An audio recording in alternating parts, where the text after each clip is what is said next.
Hello दोस्तों, आप सबों का स्वागत है डी एजुकेशंस के यूट्यूब चैनल्स पे। मैं आप सबों का दोस्त धनजी आज फिर से जुड़ चुके हैं हम लोग एक नए सेशन के साथ, और जिसका कि आज का सेट है 47वां नंबर। तो सबको गुड इवनिंग, राधे राधे। और देखते हैं आज के सेशन में कौन कौन से क्वेश्चंस बने हैं और कैसे कैसे क्वेश्चंस बने हैं। तो एक बार क्लास को शेयर कर दीजिए और उसके बाद हम लोग क्लास को स्टार्ट कर देते हैं। देखते हैं कौन कौन से क्वेश्चंस बने हैं और कैसे कैसे क्वेश्चंस बने हैं। तो एक बार क्लास को जल्दी से शेयर कर दीजिए। और आपको बता दें कि हम लोगों का जो क्लास होता है, 3 क्लास हम लोगों के चैनल पे आता है, डी एजुकेशंस के चैनल पे। पहला क्लास होता है सुबह में, पहला क्लास सुबह में होता है, जहाँ की आपको टॉपिक वाइज साइंस के कुछ टॉपिक डाले जाते हैं जो कि साइंस के होते हैं।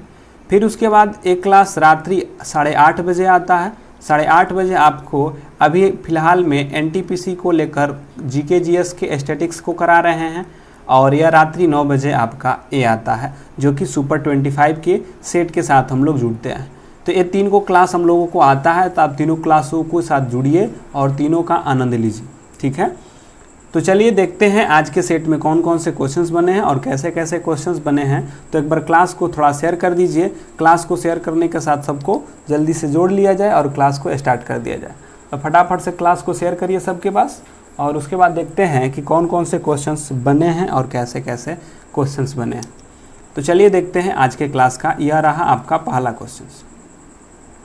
आपको बताना है कि 14 kg की एक वस्तु को जब भूमि से 5 मीटर की ऊंचाई पर हो तब इसमें निहित ऊर्जा कितनी होगी। आपको बताना है कि ऊर्जा कितनी ही निहित होगी। जो दिया है लिख लीजिए। आपका एम दे दिया है कितना, 14 kg। तो 14 kg लिख लीजिए, क्योंकि द्रव्यमान है। 5 मीटर की ऊंचाई तक उठाया है, एच दे दिया है आपको 5 मीटर। और यहाँ पे जी का मान दे दिया है कितना है, तो जी का मान दे दिया है 9.8 मीटर प्रति सेकेंड स्क्वायर, ठीक है।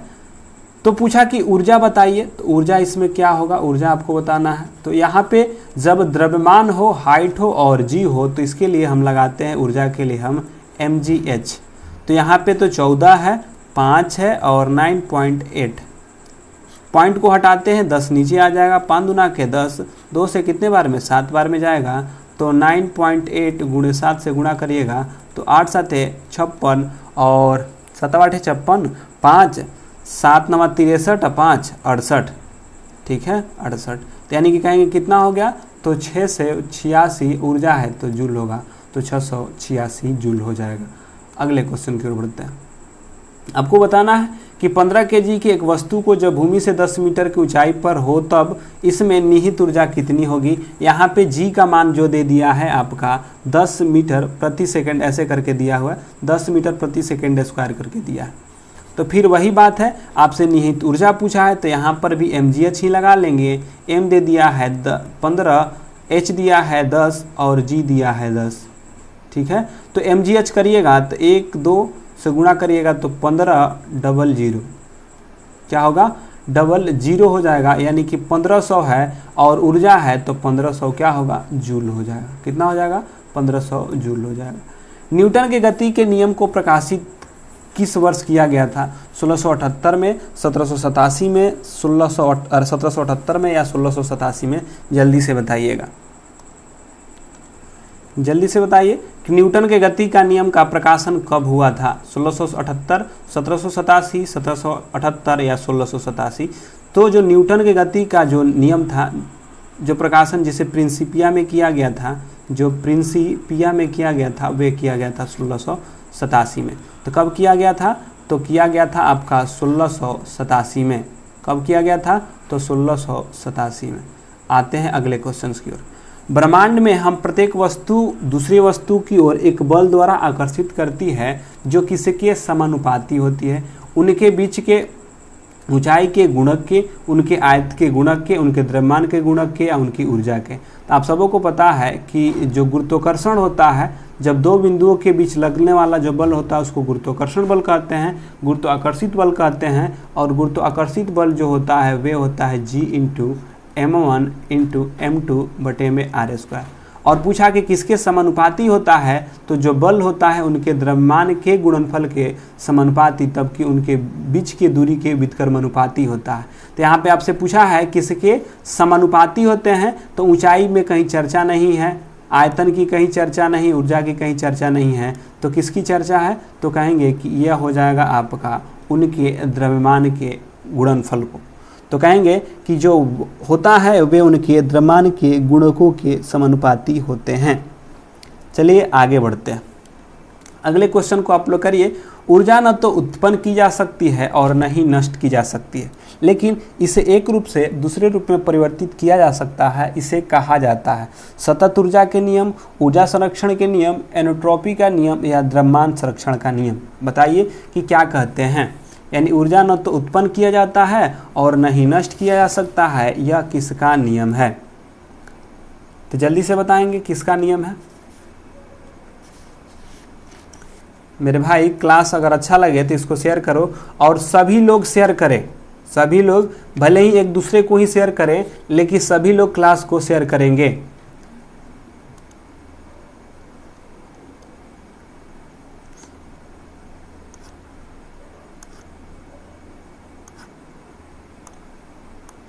सॉरी, आप लोग आंसर करिए। ऊर्जा न तो उत्पन्न किया जा सकता है और न ही नष्ट किया जा सकता है, लेकिन इसे एक रूप से दूसरे रूप में परिवर्तित किया जा सकता है। इसे कहा जाता है सतत ऊर्जा के नियम, या क्या कहा जाता है? जल्दी से बताइएगा,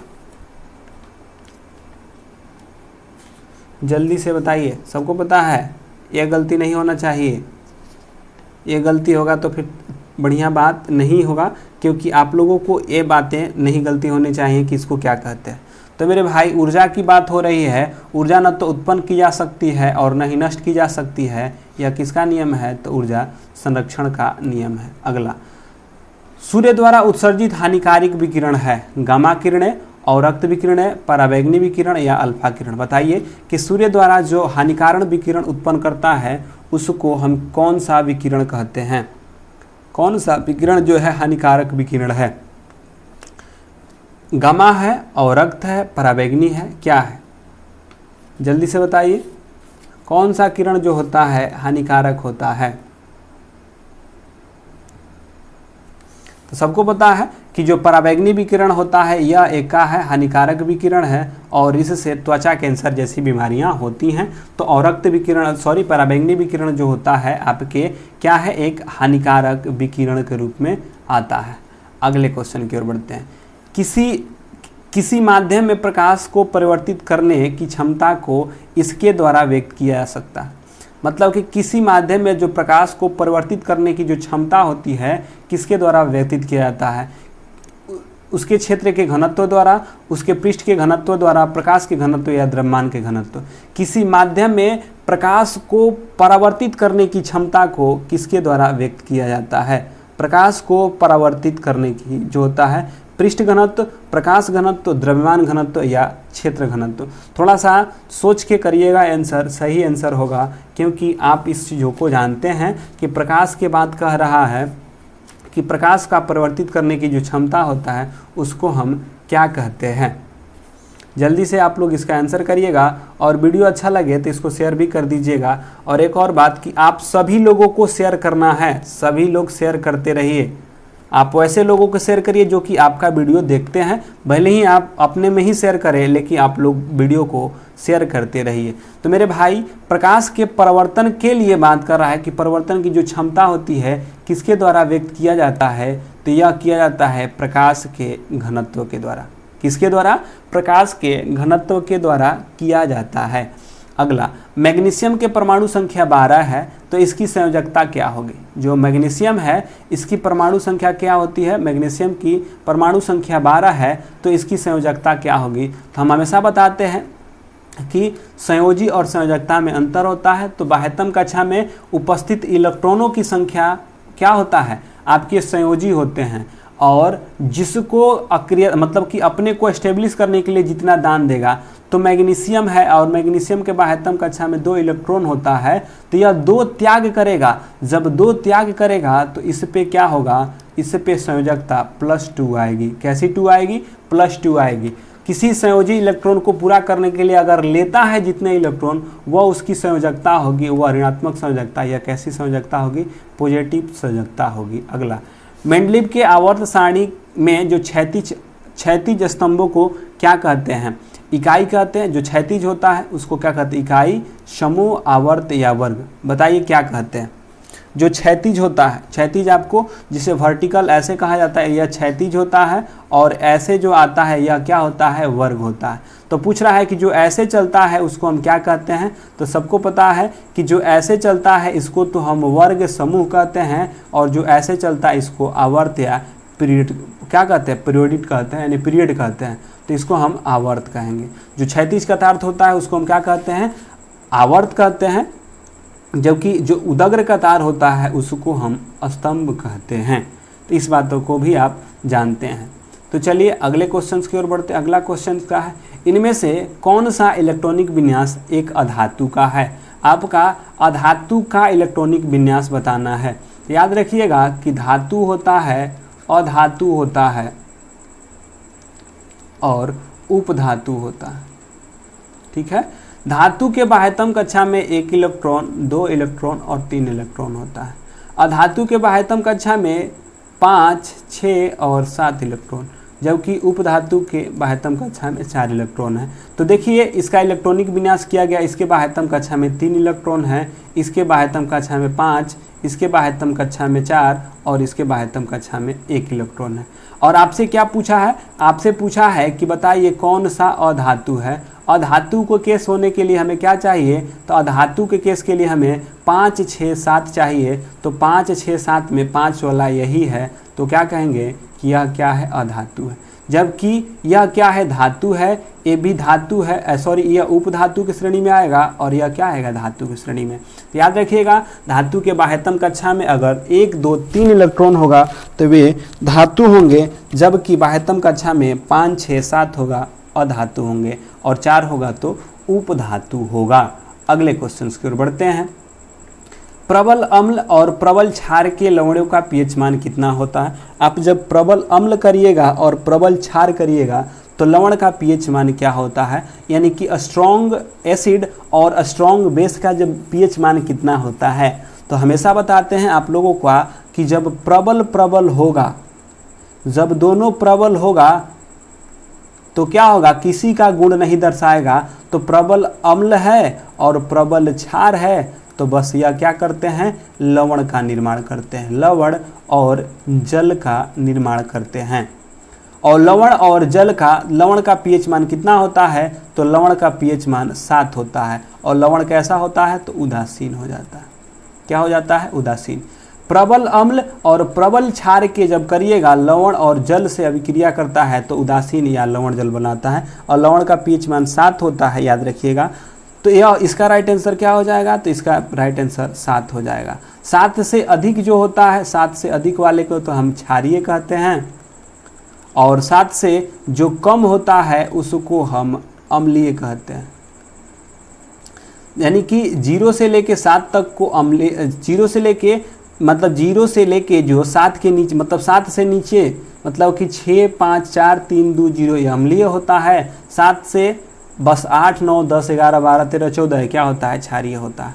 और एक और बात याद रखिएगा यहाँ पे, एक और बात याद रखिएगा यहाँ पे, जिससे कि आपको पता होना चाहिए, ठीक है, कि अगर आप प्रबल अम्ल है, प्रबल अम्ल है, प्रबल अम्ल है और दुर्बल क्षार है, ठीक है, दुर्बल क्षार है, तो वह क्या होगा ना कि प्रबल लवण का निर्माण करेगा। प्रबल मतलब कि प्रबल अम्लीय लवण का, मतलब कि वह क्या करेगा, अम्लीय लवण का उत्पादन करता है और जल बनाता है।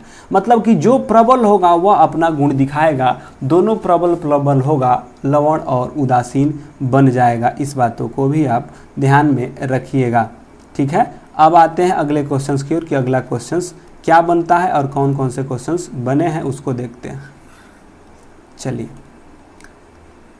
आपको बताना है कि निम्न में से कार्बन के किस अपरूप की संरचना भूगर्भिक ग्लोब के समान होता है। मतलब कि जो ग्लोब होता है, देखते हैं ग्लोब जो दिखाई देता है,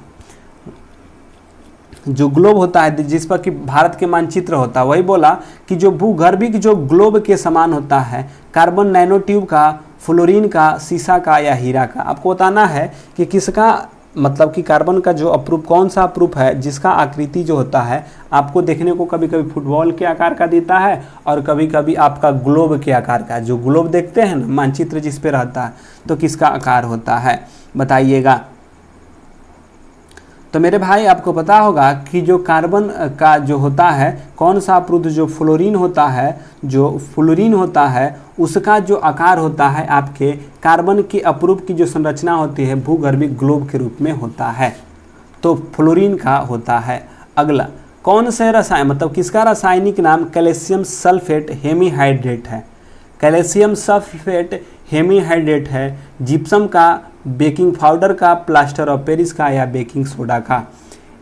calcium sulphate hemihydrate, calcium sulphate hemihydrate के रूप में किसे जाना जाता है, तो याद रखिएगा कैल्शियम सल्फेट हेमीहाइड्रेट के रूप में आप किसे जानते हैं, जिप्सम को, बेकिंग पाउडर को, प्लास्टर ऑफ पेरिस को या बेकिंग सोडा को।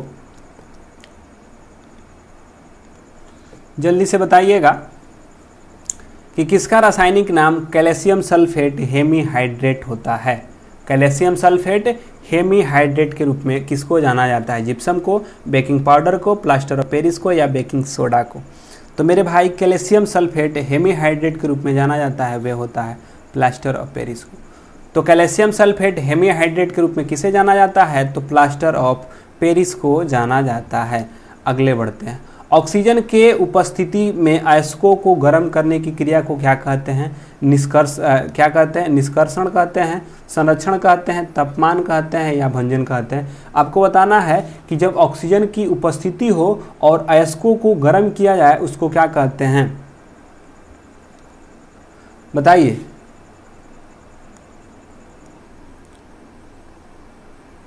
जल्दी से बताइएगा क्या होगा, जल्दी से आंसर करिए इसका।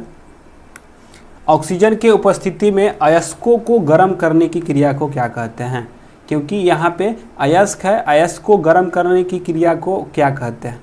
तो मेरे भाई एक और बात याद रखिएगा कि कार्बनिक यौगिक जो होते हैं, जो कार्बनिक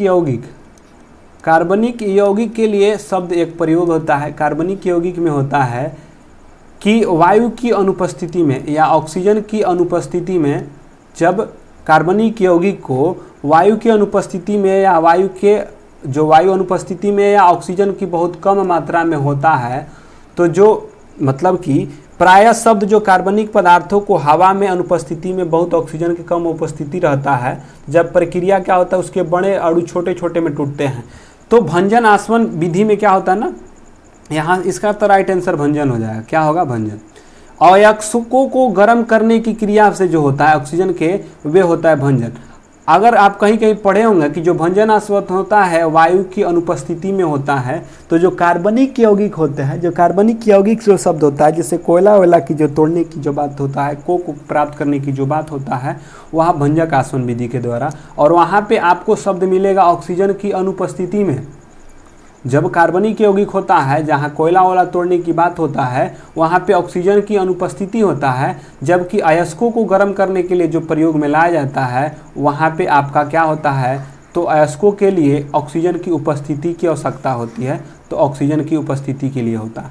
तो याद रखिएगा ऑक्सीजन की उपस्थिति में अयस्कों को गर्म करने की क्रिया को भी भंजन आसवन कहते हैं या भंजक आसवन। और क्या कहते हैं, भंजक विधि क्या कहते हैं, तो जब कार्बनिक कहेगा, क्या कहेगा, जब कार्बनिक यौगिक रहेगा, कार्बनिक यौगिक में जब कहता है, तो कार्बनिक यौगिक में होता है आपका क्या होता है, तो कार्बनिक यौगिक में ऑक्सीजन की अनुपस्थिति में होता है, और अयस्कों को कहेगा तो ऑक्सीजन की उपस्थिति में होता है।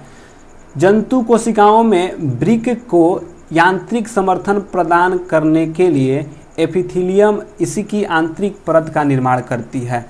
आयतफलिकीय, क्यूबाइडल का, ग्रंथिमय या सालकी या स्तंभाकार। बताइए कि किस प्रकार का जो होता है वृक्क के यांत्रिक समर्थन प्रदान करने के लिए एपिथेलियम, मतलब कौन सा एपिथेलियम का उपयोग किया जाता है वृक्क के यांत्रिक समर्थन प्रदान करने के लिए, किस प्रकार के, सालकी, स्तंभाकार, आयतफलिकीय या ग्रंथिमय। किस प्रकार का, जल्दी से बताएंगे किस प्रकार का उपयोग किया गया है, जल्दी जल्दी से आप लोग बताइए। और बहुत बढ़िया क्वेश्चन है, यह 3 से 4 बार रिपीट हो गया है, लेकिन आप लोगों को पिछले वाला वीडियो तो आप लोग देखते हैं वे नहीं किए हैं, तो आपको पता कहाँ से होगा, तो जल्दी से बताइए। तो जो जंतु कोशिका में जो वृक्क को यांत्रिक समर्थन प्रदान करने के लिए जिस एपिथेलियम ऊतक का आंतरिक परत का जो निर्माण होता है वे होता है आयतीय फलक या क्यूबाइडल का, आयतिक फलक या क्यूबाइडल का प्रयोग होता है। किसका फलक होता है, तो आयतिक फलक या क्यूबाइडल का प्रयोग में लाया जाता है। अगले क्वेश्चन की ओर बढ़ते हैं। आमतौर पे मेंडेलियन के मतलब कि आमतौर पे मेंडेलियन कारक क्या कहलाते हैं, एस्ट्रोजेन, डीएनए, जीन या क्रोमोसोम।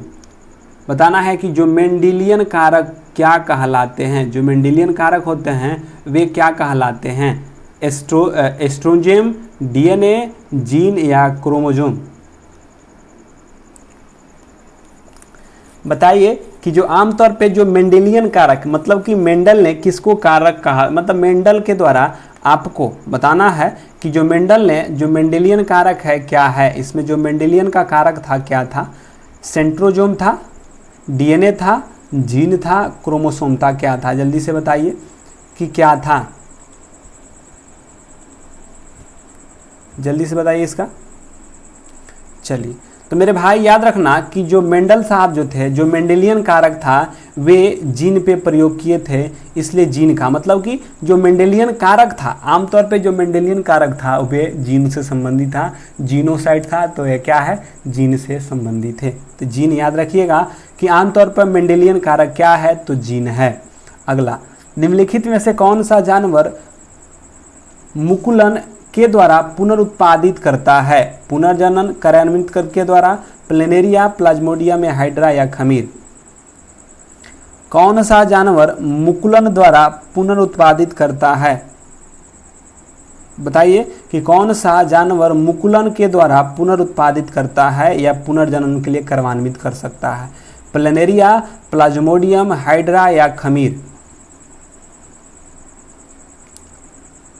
जानवर मुकुलन ब्रीडिंग द्वारा पुनरुत्पादित के लिए पुनर्जनन की कार्यान्वित करता है, प्लेनेरिया, प्लाज्मोडियम, हाइड्रा या खमीर।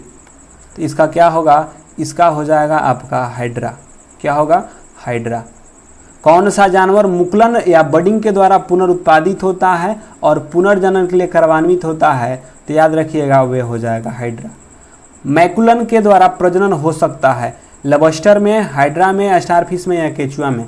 मैकुलन के द्वारा जो प्रजनन होता है किस में होता है, मुकुलन के द्वारा लॉबस्टर में, हाइड्रा में, स्टारफिश या केचुआ में।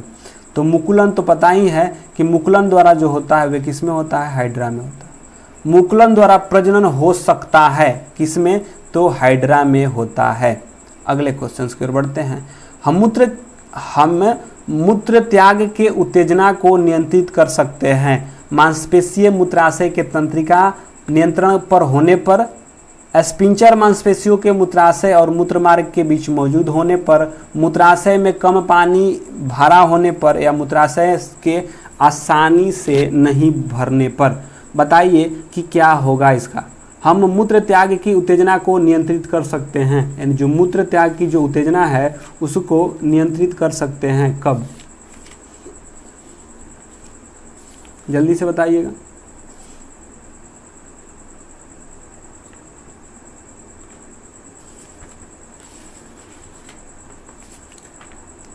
जल्दी से बताइए इसका क्या होगा कि कब हम मूत्र त्याग के उत्तेजना को हम रोक सकते हैं, यानी कि अथु कर सकते हैं।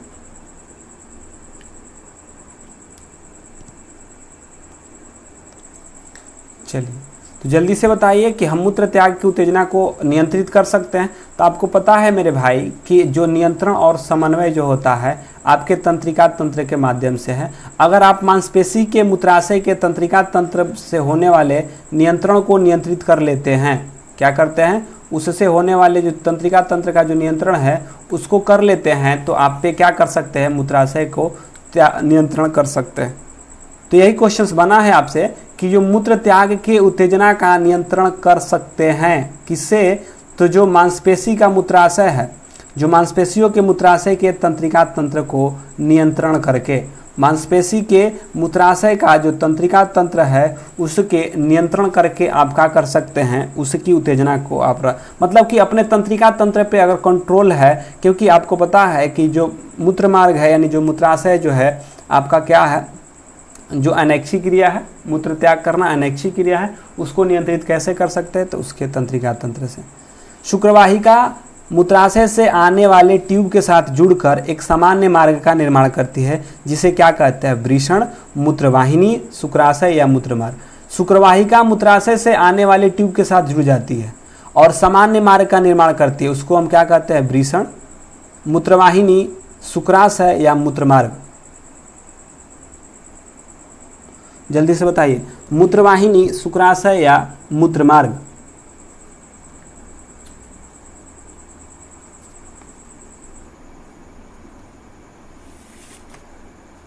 जल्दी जल्दी जल्दी जल्दी जल्दी जल्दी से बताइए, क्योंकि यह क्वेश्चन सबका बढ़िया है और वीडियो अच्छा लगे तो थोड़ा सा लाइक भी कर दीजिएगा, क्योंकि हम लोग फटाफट से कर रहे हैं और खींचते हुए चल रहे हैं ताकि आपकी भी समय भी बर्बाद ना हो। जिसको जानते हैं आप वहाँ से करिए और निकल जाइए।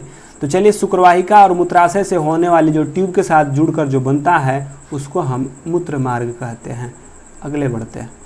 निम्नलिखित में से कौन सा प्रकाश संश्लेषण के लिए आवश्यक नहीं है? क्या सूर्य के प्रकाश की आवश्यकता होती है प्रकाश संश्लेषण में? ऑक्सीजन की, क्लोरोफिल की, कार्बन डाइऑक्साइड की?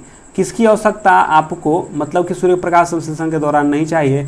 तो सूर्य के प्रकाश की आवश्यकता होती है, ठीक है, क्लोरोफिल की आवश्यकता होती है, कार्बन डाइऑक्साइड की आवश्यकता होती है, जबकि ऑक्सीजन की आवश्यकता नहीं होती है। तो याद रखिएगा कि किसकी आवश्यकता होती है, किसकी नहीं होती है। तो सबकी आवश्यकता होती है, ऑक्सीजन की आवश्यकता नहीं होती है। तो किसकी आवश्यकता नहीं होती है, तो ऑक्सीजन की आवश्यकता नहीं होती है। ये क्या थे आज आपके साइंस के क्वेश्चंस थे, क्या थे आज आपके यह साइंस के क्वेश्चंस थे। तो अगर अच्छा लगा होगा तो आप लोग लाइक कर दीजिएगा और वीडियो को भी शेयर कर दीजिएगा। अब हम लोग देखने वाले हैं करंट अफेयर्स को देखेंगे। तो ये क्या थे आपके साइंस के क्वेश्चंस का, आप कहिएगा कि ये क्या है, तो ये है आपके ग्रुप डी, क्योंकि यह है आपका डी एजुकेशंस का, क्या डी एजुकेशंस का चैनल है आपका, क्या है डी एजुकेशंस का चैनल है।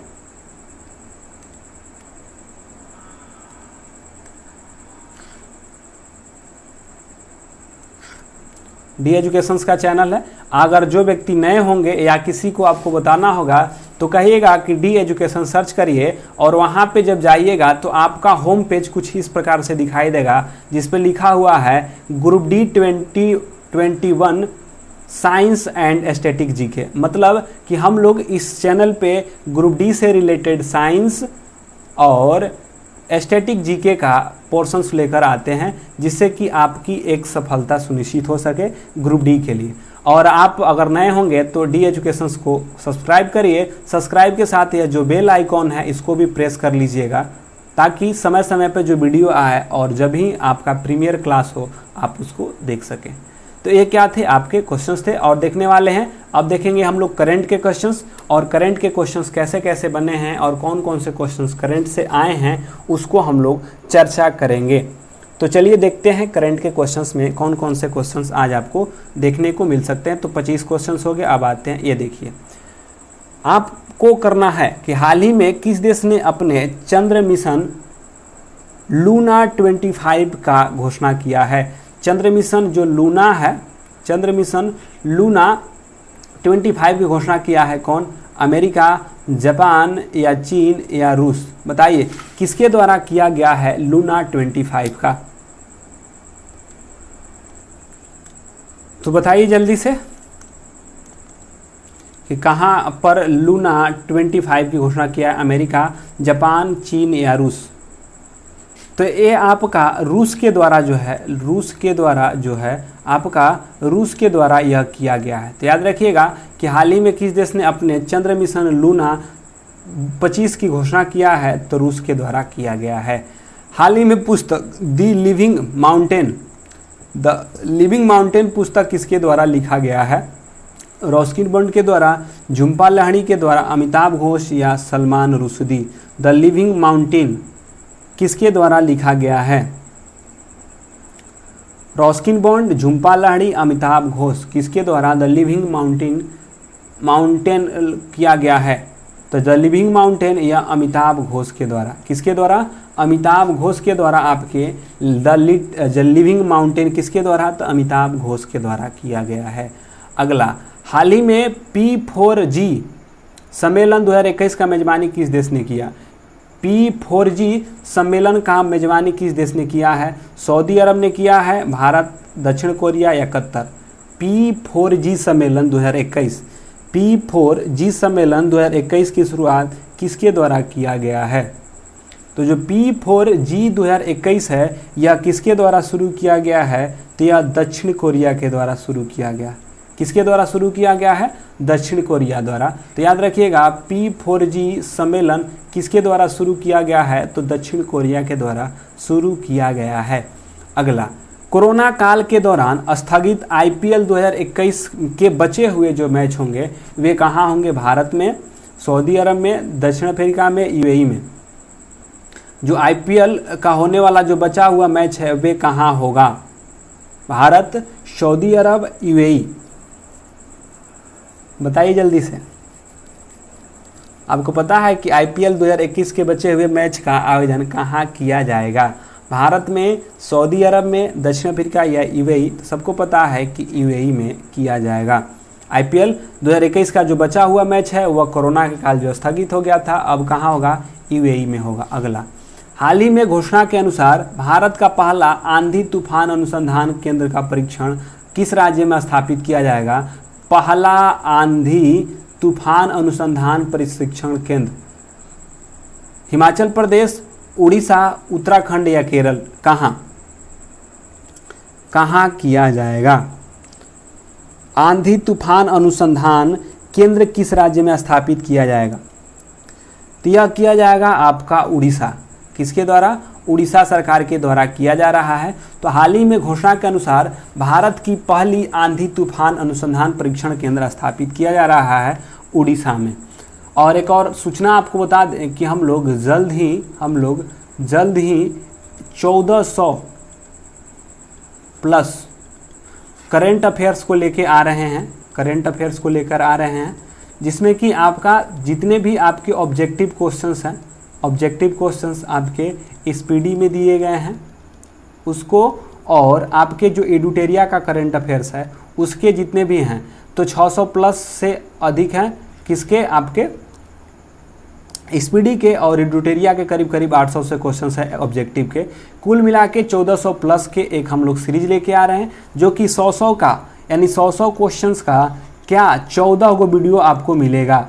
1400 है तो 100 का वीडियो, 100 क्वेश्चंस का 14 वीडियो आपको मिलेगा, जिसमें कि करेंट अफेयर्स है। आपको क्या करना है कि जो यह वीडियो 14 बनाया जाएगा, 14 गो वीडियो को आपको प्रत्येक शाम सुबह क्या करना है? कान में लगाना है ईयरफोन या किसी भी तरह से आप एक बार सरसरी निगाह से देख लेंगे या याद कर लेंगे, और उसके बाद रोज़ एक वीडियो उसको क्या करना है? 14 वीडियो को जब तक एग्ज़ाम नहीं होता है तब तक उसको जैसे गाना सुनते हैं वैसे कान में ईयरफोन लगा लीजिए। आप कहीं घूमने भी जाते हैं या कुछ कर रहे हैं उस समय लगाकर आप सुनते रहिएगा। अगर 1400 क्वेश्चंस आपको करवा दिया जाएगा तो सारे के सारे क्वेश्चंस आपके ग्रुप डी में लड़ जाएंगे, चाहे जाने वाले जितने भी एग्ज़ाम होंगे वे लड़ेंगे। तो आपको कराया जाएगा, जल्द ही उस पर काम चल रहा है, और जल्द ही जिस दिन आपका टाइपिंग हो जाएगा, ठीक ना, तो अभी टाइपिंग कर रहे हैं, टाइपिंग हो जाएगा तो उसको जल्दी बता देंगे कि कहिया से लेके आ रहे हैं, तो तब तक से आप लोग करते रहिए, ठीक है। तो हाल ही में आंधी तूफान अनुसंधान परीक्षण केंद्र कहाँ खोला गया? तो उड़ीसा में खोला गया है। अगला, कार्बन वॉच लॉन्च करने वाला भारत का पहला केंद्र शासित प्रदेश, मतलब कि जो कार्बन वॉच लॉन्च करने वाला भारत का पहला केंद्र शासित प्रदेश बन गया है पुडुचेरी, दिल्ली, चंडीगढ़ या लद्दाख। कार्बन वॉच जो जारी करने वाला जो बन गया है, लॉन्च करने वाला भारत का पहला केंद्र शासित कौन बन गया है? तो कार्बन वॉच लॉन्च करने वाला भारत का जो पहला बन गया है वे है चंडीगढ़। कौन बन गया है? चंडीगढ़ बन गया है। याद रखिएगा कि कार्बन वॉच लॉन्च करने वाला भारत का पहला केंद्र शासित प्रदेश कौन बन गया है? तो कार्बन वॉच लॉन्च करने वाला भारत का पहला जो केंद्र शासित प्रदेश बन गया है वह है चंडीगढ़। कार्बन वॉच लॉन्च करने वाला भारत का पहला राज्य चंडीगढ़ बन गया है। अगले क्वेश्चन की ओर बढ़ते हैं। बताइए कि कैम्ब्रिज एनर्जी रिसर्च एसोसिएट के द्वारा किसे वैश्विक ऊर्जा पर्यावरण नेतृत्व का प्रदान करेगा? नरेंद्र मोदी के द्वारा, प्रकाश जावड़ेकर के द्वारा, रामनाथ कोविंद या योगी जी के द्वारा। कैम्ब्रिज एनर्जी रिसर्च एसोसिएट द्वारा वैश्विक ऊर्जा पर्यावरण का नेतृत्व किसके द्वारा किया जाएगा? बताइए, मोदी जी के द्वारा, जावड़ेकर साहब के द्वारा, कोविंद साहब के द्वारा या योगी जी के द्वारा? कैम्ब्रिज एनर्जी रिसर्च, कैम्ब्रिज बताइए। तो जो कैम्ब्रिज एनर्जी रिसर्च एसोसिएट किसके द्वारा वैश्विक ऊर्जा पर्यावरण नेतृत्व का पुरस्कार किया जाएगा? तो यह किया जाएगा, जल्दी से बताइएगा। तो जो यह किया जाएगा यह मोदी जी के द्वारा किया जाएगा। ठीक है, तो कैम्ब्रिज एसोसिएट का जो वैश्विक ऊर्जा का नेतृत्व कौन करेंगे? तो मोदी जी करेंगे। अगला, किस भारतीय बल्लेबाज को जनवरी के ICC player of the month award से, मतलब आईसीसी ने प्लेयर ऑफ मंथ अवार्ड से सम्मानित किया गया है? जसप्रीत बुमराह को, रविंद्र जडेजा को, ऋषभ पंत को या हार्दिक पांड्या को? किसको?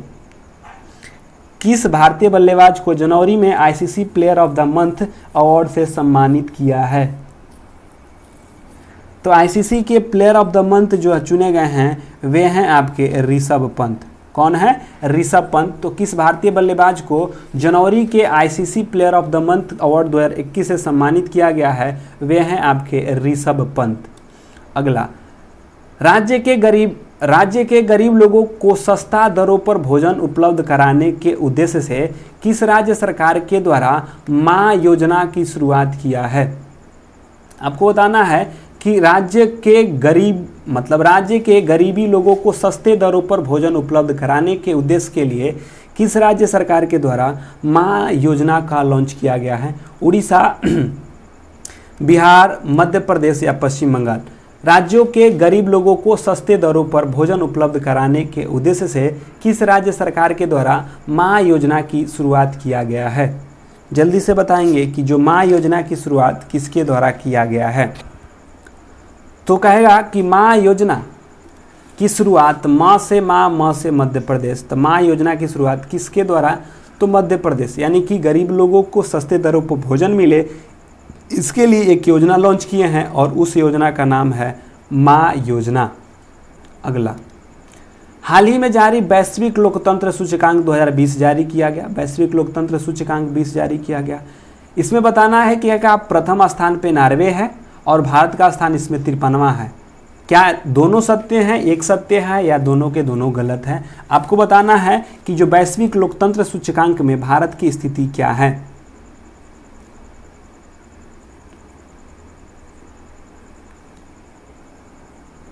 वैश्विक लोकतंत्र सूचकांक में बताइए क्या है।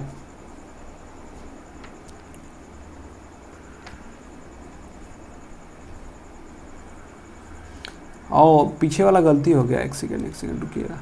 यह जो गरीब, यहाँ गलती बोल दी, यहाँ गरीब लोगों के सस्ते दरों पर जो भोजन कराने की जो उपलब्ध हो रही है बात, यह किसके द्वारा किया गया है? तो जो यह किया गया है आपके पश्चिम बंगाल के द्वारा। यहाँ गलती से बोल दिए हैं, ध्यान से देख लीजिएगा फिर से कि जो सस्ते दरों पर जो भोजन प्राप्त करने के लिए जो बात किया जा रहा है, किस राज्य के द्वारा गरीब लोगों के लिए सस्ते दरों पर भोजन उपलब्ध कराने की जो उद्देश्य से किस राज्य सरकार के द्वारा? यह पश्चिम बंगाल के द्वारा किया गया है। किसके द्वारा किया गया है? पश्चिम बंगाल के द्वारा किया गया है। आइए इसको देखते हैं। तो इसमें कहा जाता है, तो हाँ, इसमें नॉर्वे जो है वैश्विक लोकतंत्र सूचकांक 2020 में नॉर्वे प्रथम स्थान पे, ये भी बात सत्य है। और भारत का जो स्थान है यह 53वां रहा, ये भी बात सत्य है। मतलब कि दोनों के दोनों क्या है? सत्य है। इसलिए इसका राइट आंसर ए और बी, सी ऑप्शन में हो जाएगा। तो ए और बी दोनों के दोनों सत्य हैं। नॉर्वे प्रथम स्थान पे था, भारत का स्थान इसमें 53वां था। ई पंचायत पुरस्कार 2021 के तहत किस राज्य को मिला है? मतलब कि ई पंचायत पुरस्कार को जीतने वाला राज्य प्रथम स्थान पे कौन था? ई पंचायत पुरस्कार को हिमाचल प्रदेश, उत्तर प्रदेश, उत्तराखंड या असम? ई पंचायत पुरस्कार ई पंचायत पुरस्कार जीतने वाला, तो यह है आपके उत्तर प्रदेश। कौन है? उत्तर प्रदेश। तो ई पंचायत पुरस्कार 2021 के तहत किस राज्य को प्रथम स्थान प्राप्त हुआ है? तो याद रखिएगा, ई पंचायत पुरस्कार 2021 के तहत किस राज्य को प्रथम स्थान मिला है? तो उत्तर प्रदेश को मिला है। किसको मिला है? उत्तर प्रदेश को। अगला, भारत का पहला ट्रांसजेंडर कम्युनिटी डेस्क किस राज्य में खोला गया है? भारत का पहला ट्रांसजेंडर कम्युनिटी डेस्क किस राज्य में खोला गया है? बताइए कि जो भारत का पहला जो ट्रांसजेंडर कम्युनिटी डेस्क किस राज्य में खोला गया है? आंध्र प्रदेश में, तेलंगाना में, उड़ीसा में या कर्नाटका में? भारत का पहला ट्रांसजेंडर कम्युनिटी डेस्क किस राज्य में खोला गया है? Transgender community desk.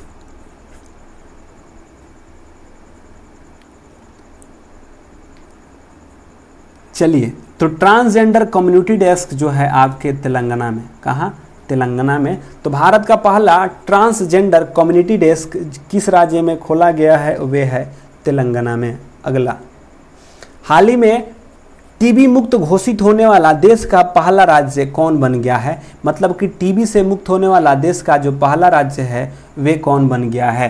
तो जल्दी से बताइएगा कौन बन गया है? तो टीबी से जो मुक्त घोषित होने वाला जो राज्य पहला राज्य बन गया है वे कौन बन गया है? तो जल्दी से बताएंगे। ये बन गया है आपके लक्षद्वीप। कौन बन गया है? टीबी मुक्त होने वाला पहला केंद्र शासित बन गया है लक्षद्वीप। हाल ही में 125 स्मार्ट क्लासरूम बनाने वाला दुनिया का पहला विश्वविद्यालय बन गया। मतलब कि 125 स्मार्ट क्लासरूम बनाने वाला दुनिया का पहला विश्वविद्यालय बन गया है। मतलब कि यह दुनिया का पहला क्लासरूम बन गया है जो कि स्मार्ट क्लासरूम, 125 स्मार्ट क्लासरूम बनाया। Bengaluru university, Delhi university, Banaras Hindu university, Chennai university, कौन सा यूनिवर्सिटी है जो कि दुनिया का पहला यूनिवर्सिटी बन गया है स्टार्ट बनाने में? चलिए, तो जो बनारस हिंदू यूनिवर्सिटी है, जो बनारस हिंदू यूनिवर्सिटी है 125 स्मार्ट क्लासरूम बनाने वाला दुनिया का पहला विश्वविद्यालय बन गया है। कौन बन गया है? तो जो बनारस हिंदू यूनिवर्सिटी है वे। विश्व आर्थिक मंच के द्वारा यंग ग्लोबल लीडर्स के सूची में किसको शामिल किया गया है? दीपिका पादुकोण को, श्रद्धा कपूर को, आलिया भट्ट को या प्रियंका चोपड़ा को? यंग ग्लोबल लीडर्स में की सूची में किसे शामिल किया गया है? दीपिका पादुकोण, श्रद्धा कपूर, आलिया भट्ट या प्रियंका चोपड़ा? तो जो यंग ग्लोबल लीडर्स के सूची में शामिल होने वाली जो हैं वे हैं आपके दीपिका पादुकोण को। किसको? दीपिका पादुकोण को यंग लीडर्स के सूची में पहले स्थान पे माने इनको मिला है।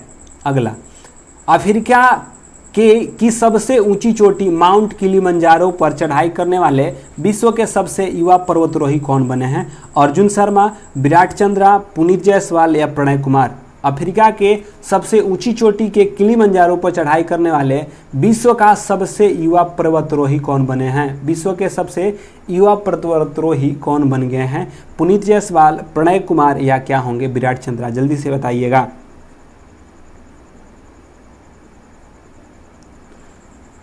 तो यह जो है अफ्रीका के चोटी के जो किलिमंजारो पर चढ़ाई करने वाले जो बन गए हैं वे हैं आपके विराट चंद्रा। कौन है? विराट चंद्रा बन गए हैं।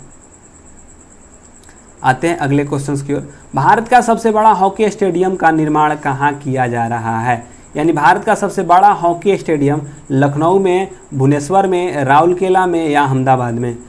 भारत का सबसे बड़ा हॉकी स्टेडियम का निर्माण कहाँ किया जा रहा है? जल्दी से बताइएगा कहाँ? भारत का सबसे बड़ा हॉकी स्टेडियम का निर्माण कहाँ किया जा रहा है? तो यह राउरकेला में। कहाँ? राउरकेला में। तो याद रखिएगा भारत का सबसे बड़ा हॉकी स्टेडियम का निर्माण कहाँ किया जा रहा है? तो यह राउरकेला में किया जा रहा है। अगले क्वेश्चंस की ओर देखते हैं। अगले क्वेश्चंस क्या है? आपको बताना है कि किस स्थल पर, मतलब किस स्थल के शहद को जीआई टैग प्रदान किया गया, मतलब कि कहाँ किस जगह का जो शहद मिलेगा उसको जीआई टैग प्रदान किया गया है? सुंदरबन को, कुल्लू घाटी को, पश्चिमी घाटी को या दार्जिलिंग को? मतलब किस स्थल के शहद को आपको जीआई टैग प्रदान किया गया है? और वीडियो अच्छा लगा है मेरे भाई तो शेयर करिएगा और संख्या और जुटाइए और बच्चों को लेकर आइए, बच्चों को जोड़िए, क्योंकि आप लोग वही संख्या रिपीटिंग कर रहे हैं तो संख्या को बढ़ाइए। जनवरी 2021 के स्थल पर जीआई टैग, मतलब किस के स्थल को शहद को जीआई टैग मिला है? तो वह मिला है आपके जो सुंदरबन है, जो सुंदरबन का जो डेल्टा है, सुंदरबन जो है, सुंदरबन के जो स्थल पर जो शहद मिलेगी उसको जीआई टैग मिला है। तो सुंदरबन की जो शहद होती हैं उनको जीआई टैग मिला है। अगला, किस राज्य सरकार के द्वारा कीवी मिशन, जो कीवी मिशन योजना की शुरुआत किया है? अरुणाचल प्रदेश, उत्तराखंड, हिमाचल प्रदेश? आपको बताना है कीवी मिशन योजना, कीवी मिशन योजना की शुरुआत किया गया है किसके द्वारा? तो कीवी मिशन योजना की शुरुआत किस राज्य सरकार के द्वारा किया गया है? तो कीवी मिशन योजना की शुरुआत आपके उत्तराखंड सरकार के द्वारा। तो याद रखिएगा कि कीवी मिशन योजना की शुरुआत किसके द्वारा किया जा रहा है? तो उत्तराखंड सरकार के द्वारा किया जा रहा है। तो कीवी मिशन योजना की शुरुआत किसके द्वारा किया जा रहा है? तो उत्तराखंड सरकार के द्वारा किया जा रहा है। अगले क्वेश्चन की ओर बढ़ते हैं। निम्नलिखित में से किस देश को बासमती चावल का जीआई टैग मिला है? जो बासमती है उसको जीआई टैग मिला है। भारत, पाकिस्तान, बांग्लादेश या चीन? मतलब कि किस देश को बासमती चावल के लिए जीआई टैग मिला है? भारत को, पाकिस्तान को, बांग्लादेश को या चीन को? बासमती चावल के लिए जीआई टैग किस देश को मिला है? और मेरे भाई वीडियो के कमेंट में लास्ट में होते होते जाकर, जब वीडियो लास्ट हो जाता है तो आप कमेंट बॉक्स में ज़रूर जाके बताएं कि वीडियो कैसा लगा। और आप लोग, क्योंकि 2 ही 3 लोग का कमेंट आता है, देखते हैं 20 से 25, मतलब कि 18 से 20 लोग देखेंगे, लेकिन कमेंट कितने लोग करेंगे? तो 2 से 3 लोग। बाकी लोग कमेंट करने की क्यों, भागने की इतनी जल्दी होती है? भागने का इतना जल्दी ना रहे, कमेंट भी आप लोग करते रहिए, कमेंट करके जाइए, और ताकि हमें भी मोटिवेशन मिल सके और आपके लिए वीडियो को अच्छी तरह से और ला सकें। तो बासमती चावल के लिए जीआई टैग मिला है पाकिस्तान को। किसको मिला है? पाकिस्तान को। तो याद रखिएगा किस देश को बासमती चावल के लिए जीआई टैग मिला है? तो वह मिला है पाकिस्तान को। अगला, बजट 2021-22 के तहत 3 साल के लिए कितने मेगा टेक्सटाइल पार्क बनाने की घोषणा किया है? बजट 2021-22 के लिए, बजट 2021-22 के तहत 3 साल में कितने मेगा टेक्सटाइल पार्क बनाने की योजना है?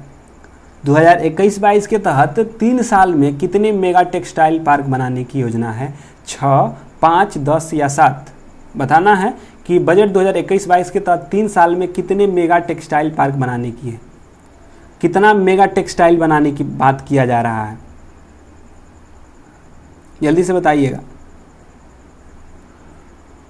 तो बजट 2021-22 के तहत 3 साल में कितने मेगा टेक्सटाइल पार्क बनाने की घोषणा किया गया है? तो यह किया गया है 7। कितना है? 7। अगला, आईसीसी के द्वारा जारी वनडे रैंकिंग में किस क्रिकेट खिलाड़ी को शीर्ष रैंकिंग प्राप्त हुआ है? याद रखिएगा कि आईसीसी के द्वारा जारी वनडे रैंकिंग में किस क्रिकेट खिलाड़ी को शीर्ष रैंक प्राप्त हुआ है? आईसीसी के द्वारा जो जारी वनडे रैंकिंग में किस क्रिकेट खिलाड़ी को शीर्ष रैंक प्राप्त हुआ है? विराट कोहली को, बाबर आजम को, रोहित शर्मा को या बेन स्टोक्स को? बताइए कि आईसीसी के द्वारा जारी वनडे रैंकिंग में किस क्रिकेट खिलाड़ी को शीर्ष रैंकिंग प्राप्त हुआ है? बाबर आजम, रोहित शर्मा, बेन स्टोक्स या विराट कोहली को? तो आईसीसी के क्रिकेट वनडे रैंकिंग में जिनको प्रथम स्थान मिला है वे हैं आपके कौन? तो वे हैं आपके बाबर आजम।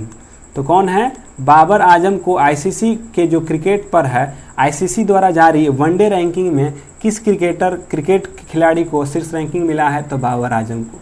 अगला, कितने वर्ष से अधिक उम्र के व्यक्तियों को बजट 2021-22 के लिए इनकम टैक्स रिटर्न दाखिल करने की छूट दी गई है? मतलब कि कितने वर्ष से अधिक उम्र के अगर व्यक्ति के लिए जो बजट 2021-22 के लिए जो आईटीआर होता है, इनकम टैक्स रिटर्न के दाखिल करने की छूट दे दी गई है। छूट दी गई है 70 वर्ष, 75 वर्ष, 65 वर्ष या 80 वर्ष? जल्दी से बताएंगे कितने वर्ष से अधिक उम्र के व्यक्ति को बजट 2021-22 के लिए किया गया है। तो मेरे भाई वीडियो अच्छी लगे तो इसको लाइक भी करिएगा और शेयर भी कर दीजिएगा।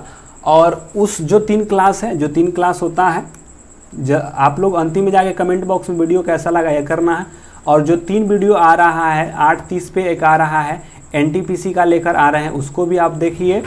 प्लस क्या सुबह में जो आ रहा है साइंस के लिए, वो भी अगर आपको अच्छा लग रहा है तो करिए, अगर नहीं लग रहा है तो बोल दीजिएगा, बंद कर देंगे, इसको भी बंद कर देंगे। कहिएगा जिस क्लास को चलाने के लिए उस क्लास को चलाएंगे और उसके बाद बंद कर देंगे। तो आप इन क्लासों में भी जुड़ने का प्रयास करिए ताकि आप ज़्यादा से ज़्यादा लोग जुड़ेंगे तो क्या होगा, मोटिवेशंस मिलता है। तो आप लोग जुड़ते रहिए और क्लास को करते रहिए।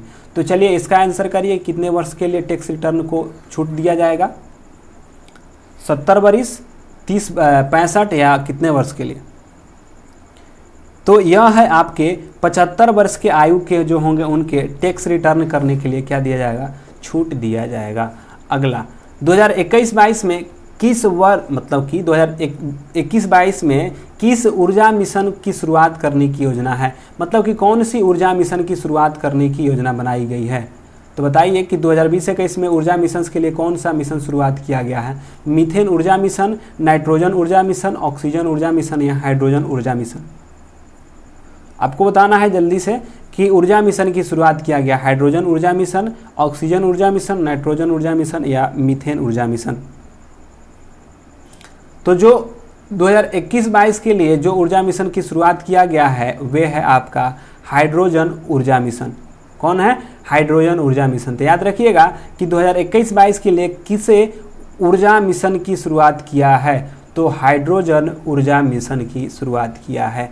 तो ये क्या थे आज के आपके क्वेश्चंस थे, आज के आपके जो सेट थे, आज के सेट का क्वेश्चंस था। और यह वीडियो कैसा लगा आप लोग जाते जाते बता दीजिएगा कि वीडियो आपको यह कैसा लगा, ठीक है। और जितने भी क्लास चल रहे हैं उसके सारे के सारे वीडियो देखिए, और जो पीछे वाले क्लास हो गए हैं उसको आप रिवीजिंग करते रहिए। ये बात हम चिल्ला रहे हैं कई दिनों से, लेकिन इस बातों को आप लोगों को सुनना नहीं है तो मत सुनिए, आपकी घाटा होगी इसमें। जबकि एक चीज़ देखे हुए चीज़ को आप दोबारा नहीं देख रहे हैं तो इसमें आपकी घाटा होने वाला है। तो आप देखते रहिए और उसको रिवीजिंग करते रहिए। तो चलिए फिर मिलते हैं किसी और वीडियो के साथ अगली रात में मिलेंगे हम लोग अपने समय पे। और अपने समय पे जो वीडियो का जो समय होता है, जिस वीडियो के समय के साथ होता है उस वीडियो के समय में हम लोग जुड़ेंगे। तो चलिए फिर मिलते हैं अगले वीडियो के साथ। तब तक के लिए अपना ख्याल रखिएगा। Take care, bye bye, good night.